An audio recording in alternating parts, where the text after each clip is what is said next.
একসাথে হাঁটছেন রাশিয়ার প্রেসিডেন্ট ভ্লাদিমির পুতিন, চীনের প্রেসিডেন্ট শি জিনপিং এবং উত্তর কোরিয়ার নেতা কিম জং উন।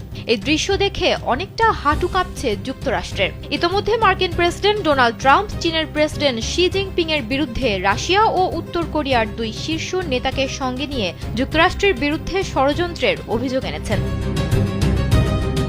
বুধবার চীন নিজেদের সামরিক শক্তি দেখাতে বেইজিংয়ে তাদের ইতিহাসের সবচেয়ে বড় কুচকাওয়াজ আয়োজন করেছে। বিশাল এই আয়োজনে ইরান, ভারত, তুরস্ক সহ বিশ্বের অনেক দেশের শীর্ষ নেতা উপস্থিত ছিলেন। তবে এই অনুষ্ঠানে যুক্তরাষ্ট্র কিংবা পশ্চিমা দেশগুলোর কোনো নেতাকে দেখা যায়নি। এতে চরম দুশ্চিন্তায় পড়েছে তারা। পর্যবেক্ষকদের মতে পশ্চিমা দেশগুলোর অবজ্ঞার জবাব দিতেই এই আয়োজন করেছে চীন। ট্রাম্পের শুল্কনীতি বিশ্ব অর্থনীতি ও রাজনীতিতে আলোড়ন তোলার পর থেকেই চীন যুক্তরাষ্ট্রের পাল্টা ভারসাম্য তৈরি করার চেষ্টা করছে।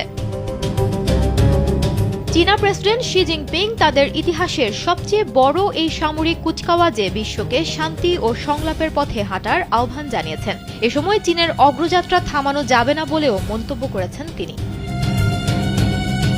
শি জিনপিং সতর্ক করে বলেন, বিশ্ব এখন শান্তি নাকি যুদ্ধ এই মোড়ে দাঁড়িয়ে আছে। দ্বিতীয় বিশ্বযুদ্ধের শেষে জাপানের পরাজয়ের ৮০ বছর পূর্তি উপলক্ষে আয়োজিত এই বর্ণাঢ্য অনুষ্ঠানে পাকিস্তানের প্রধানমন্ত্রী শাহবাজ শরীফও উপস্থিত ছিলেন।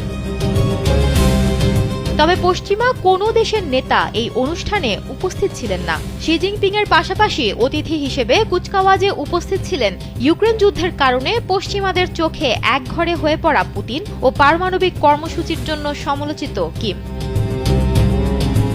শি জিনপিং বলেন, আজ মানবজাতি শান্তি নাকি যুদ্ধ, সংলাপ নাকি সংঘাত, পারস্পরিক লাভ নাকি শূন্য সমীকরণের মধ্যে একটির পথ বেছে নেবে। চীনা জনগণ ইতিহাসের সঠিক পাশে দৃঢ়ভাবে দাঁড়িয়ে আছে। যুক্তরাষ্ট্রকে ইঙ্গিত করে শি জিনপিং বলেন, জাপানি আগ্রাসন থেকে উঠে এসে চীন এখন অর্থনৈতিক ও ভূ রাজনৈতিক শক্তি। এজন্য শক্তির রাজনীতি ও আধিপত্যবাদের বিরুদ্ধে সবাইকে ঐক্যবদ্ধ থাকতে হবে। সুমনা মুস্তফা, কালবেলা।